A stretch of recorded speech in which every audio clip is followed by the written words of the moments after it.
నమస్తే. ప్రస్తుతం మనతో పాటు సీనియర్ జర్నలిస్ట్ జయదేవ్ గారు ఉన్నారు. ఆయనతో మాట్లాడదాం. నమస్తే సార్. నమస్తే. సార్, పోసాని కృష్ణమురళి ఒక మాట అన్నారు. ఏంటంటే చిరంజీవికి ఓటు అడిగే హక్కు లేదు అని చెప్పేసి అన్నారు.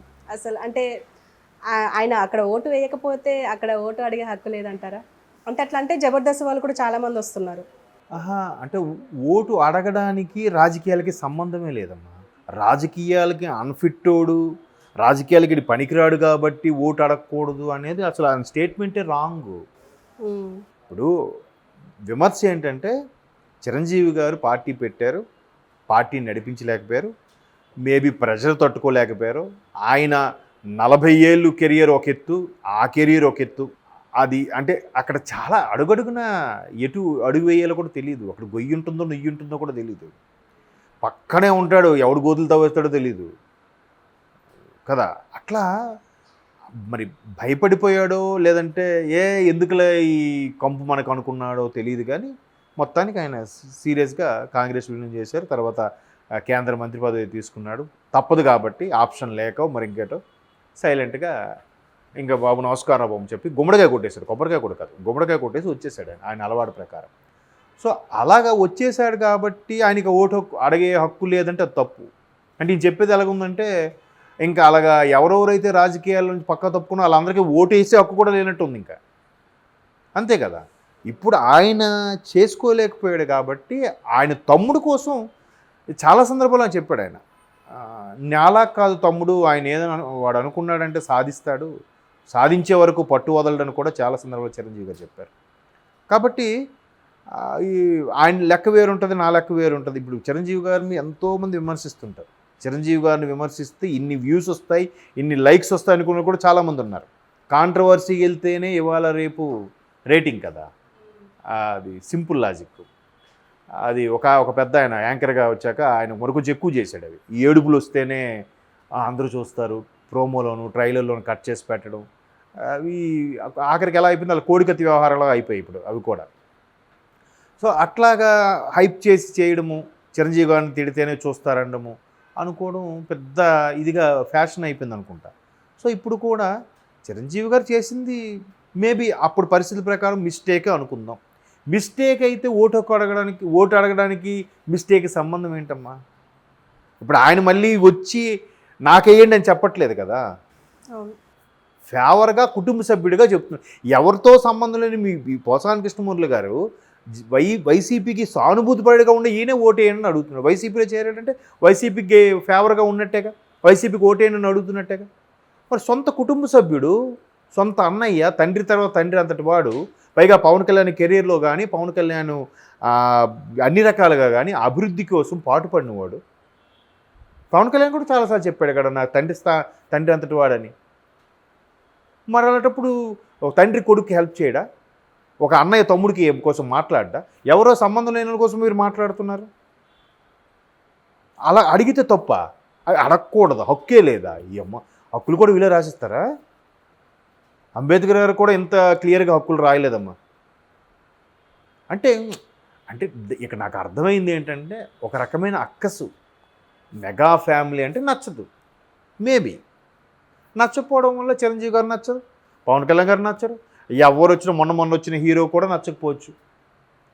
ఇంకా ఆయన పేరేంటి, పంజా తేజ్ ఎవరు ఉన్నారు కదా, ఆయన కూడా నచ్చకపోవచ్చు, కొత్తగా వచ్చినోడు కూడా. ఒక వ్యక్తి నచ్చరంటే 1,000,000 కారణాలు ఉండొచ్చు. దానికేముంది? ఆయన ఎన్ని ప్రజారాజ్యం పార్టీ పెట్టినప్పుడు చాలా హర్డిల్స్ ఫేస్ చేశాడు ఆయన, చాలా ప్రాబ్లమ్స్ ఫేస్ చేశాడు ఆయన. కోడిగుడ్లతో కూడా కొట్టించుకున్నాడు. మెగాస్టార్ కటౌట్కి పాలాభిషేకాలు చేసే రోజుల నుంచి చీ అనుకొని చేదరించుకొని కోడిగుడ్డుతో కొట్టించే పరిస్థితికి వచ్చినా కూడా ఎక్కడా చెలించలే, ఎట్లాంటి దుర్భాషలేం ఆడలే. ఎవడా డాష్ గాడు ఈడే అని మాట్లాడలే ఆయన. అంతెందుకండి, మొన్న ఒక ఆడియో ఫంక్షన్ సభలో సరిలేరు నీకెవరన్న ఆడియో ఫంక్షన్ సభలో సూపర్ స్టార్ మహేష్ బాబు సినిమాకి విజయశాంతి గారు కీ రోల్ పోషించారు. దానికి చీఫ్ గెస్ట్గా చిరంజీవి గారు వెళ్ళారు. వెళ్తే విజయశాంతి గారు మామూలుగా మాట్లాడేశారు. చిరంజీవి గారు, శాంతి నేను అప్పుడు రాజకీయాలు ఉన్నప్పుడు నాకు తప్పుగా అన్నావు, నేను మాత్రం నీకు ఎప్పుడు తప్పుగా మాట్లాడలేదన్నా. ఆవిడ ఒప్పుకుంది స్టేజ్ మీద. రాజకీయాలు అవి ఎందుకంటే తిని మాట్లాడలేదు కాబట్టి నేను ఎంత ఓపెన్గా మళ్ళీ అడగగలిగాడు కదా. సభాముఖంగా కొన్ని లక్షల మంది కొన్ని కోట్ల మంది టీవీలు చూస్తున్నప్పుడు కూడా అటువంటి మనిషి ఆయన. ఎవరిని ఒక బర్త్డే ఫంక్షన్కి కూడా చిరంజీవి గారి బర్త్డే ఫంక్షన్కి పవన్ కళ్యాణ్ గారు రాలేదని ఫ్యాన్స్ హడావిడి చేస్తే నాగబాబు గారు సీరియస్ అయ్యారు కానీ చిరంజీవి ఒక్క మాట అనలే. బన్నీ కూడా సీరియస్ అయ్యారు కానీ చిరంజీవి ఒక్క మాట అనలే. అప్పటికి నాగబాబు ఏమన్నారు, నేను ఇప్పుడు మాట్లాడేసరికి స్టేజ్ మీద ఇంటికి వెళ్ళాక నా పని ఉంటుంది, ఇంకా అన్నీ తిడతాడు నన్ను అని కూడా అన్నాడు ఆయన అసలు ఏమండవు. అంటే ఇక్కడ నేను ఇది ఎందుకు చెప్తున్నానంటే, అసలు అంత బ్యాక్గ్రౌండ్ ఉండి ఆయన పాన్ ఇండియా లెవెల్లో వరల్డ్ లెవెల్లో ఆయన ఏమైనా తలుచుకుంటే కాని పని ఉంటుందా? ఆయనకున్న ఇమేజ్కి కానీ ఆయనకున్న బ్యాక్గ్రౌండ్కి కానీ కదా. మరి ఎందుకు మామూలుగా రియల్ ఎస్టేట్లో 4 డబ్బులు సంపాదిస్తేనే అమ్మ నా కార్పొరేట్ తెలుసు ఆడు తెలుసు నీ సంగతి తేలుస్తారని చెప్తారా అనే మనుషులు ఉన్న ఈ సొసైటీలో అంత ఇమేజు అంత బ్యాక్గ్రౌండ్ అంత ప్రాపర్టీ ఉండి కూడా ఎందుకు ఎవరిని ఆఖరికి బెల్ల బచ్చా కూడా విమర్శించేస్తుంటాడు. నిన్నలేదు మొన్న వచ్చినాడు కూడా. ఎందుకేమండి ఆయన? అది ఆయన సంస్కారం, అది ఆయన విజ్ఞత. ఇప్పుడు ఈ నిన్న అంటున్నాడా? ఏమండు. రేపు పొద్దున సినిమాలో అవకాశం వచ్చినా మళ్ళీ కలిసి చేస్తాడు ఆయన. That is mega family. అది ఆయనకి అడగాలండి. నేను ముందే చెప్పాను, ఒక వ్యక్తి నచ్చినప్పుడు ఏది నచ్చదు. మెగా ఫ్యామిలీ నచ్చినప్పుడు ఆయనకి ఏది నచ్చదు. మూవీ పరంగా అయితే మూవీలో చాలా సినిమాలు కలిసి యాక్ట్ చేశారు కదా. ఆయనకి అవకాశం ఇవ్వద్దని చెప్పే ఫ్యామిలీ కాదు మెగా ఫ్యామిలీ. ఎందుకంటే ప్రకాష్ రాజ్ లాంటి వ్యక్తి పవన్ కళ్యాణ్ డైరెక్ట్గా ఎన్నోసార్లు దుయ్యబట్టాడు, చిరంజీవి గారిని దుయ్యబట్టాడు. కానీ వకీల్ సాబ్ సినిమాలో ఈయనకి పోటీగా పెడతామని చెప్పి సార్ ఎవరినో చూస్తున్నాము దొరకట్లేదు, ప్రకాష్ రాజ్ అయితే ఎలా ఉంటుందంటే ఓకే అడగండి నేను మాట్లాడినా అన్నాడంటే. సినిమా వేరు రాజకీయం వేరు. ప్రకాష్ రాజ్ స్వయంగా ఇంటర్వ్యూ ఎంత గిల్టీగా ఫీల్ అయిపోయాడో ప్రకాష్ రాజ్ అయితే ఆయనే చెప్పాడు. నిజంగా ఆ విషయంలో గ్రేట్ అండి. మరి ఎవరైతే ఆ అవకాశాలు ఇవ్వరు. లేదు నాకు కరెక్ట్గా పోటీ మళ్ళీ బద్రీ తర్వాత అంత ఫోర్స్గా ఇద్దరం యాక్ట్ చేయగలంటే ప్రకాష్ రాజ్ అనుకుంటే మీరు అతనే పెట్టండి, మీరు లేకపోతే మాట్లాడాలో చెప్పండి అన్నాడు ఆయన. అట్లా ఎవరు ఉంటారు? సినిమా వేరు రాజకీయం వేరు. ఈయనకి నచ్చలేదు, ఎందుకు నచ్చదో తెలియదు. అందరికి అన్నీ నచ్చాలని లేదు కదమ్మా. నచ్చదు కాబట్టి ఏదో ఒక స్టేట్మెంట్ ఇవ్వాలిగా, ఇచ్చేసాడు. ఓటు అడిగే హక్కు లేదంట. ఎందుకండి అది? మీకు పోటీ చేసే హక్కు లేదంటే ఒప్పుకోండి. ఎందుకంటూ ఆల్రెడీ ఒకసారి పార్టీ పెట్టి కలిపేశాడు కాబట్టి నువ్వు మళ్ళీ పార్టీ పెట్టకరా, పార్టీ పెట్టే హక్కు లేదు నీకు, లేదా నీకు పోటీ చేసే హక్కు లేదంటే అర్థం ఉంది. ఓటు అడిగే హక్కు కూడా లేదంట. ఇది ఎక్కడ న్యాయం అండి?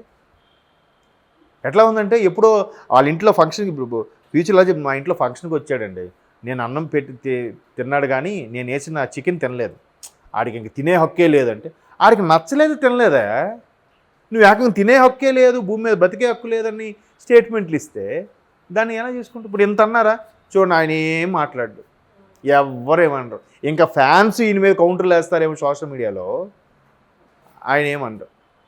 అందుకే కదా పవన్ కళ్యాణ్ కూడా ఒక సభలో నన్నేమైనా పర్లేదు కానీ ఆయన అంటే మాత్రం ఊరుకోనని కూడా చెప్పాడు ఆయన, సరిగ్గా ఒక 20 days బ్యాక్ ఏదో సభలో కదా. మరి దట్ ఈజ్ చిరంజీవి. మేబీ ఏమో అందుకే కదా ఆ స్థాయికి వెళ్ళాడు ఆయన అనిపిస్తుంది. ఎన్టీఆర్ ఏఎన్ఆర్ లాంటి 2 కళ్ళున్న ఇండస్ట్రీలో ఏ బ్యాక్గ్రౌండ్ లేని ఒక సామాన్యవాడు, మిడిల్ క్లాస్ వాళ్ళ నుంచి ఒక వ్యక్తి వాళ్ళిద్దరి మధ్యలో 3వ కన్నులాగా వచ్చాడని చాలా సభల్లో మహాకవులు కూడా పొగిడారుగా. ఎట్లా వచ్చుంటాడమ్మా?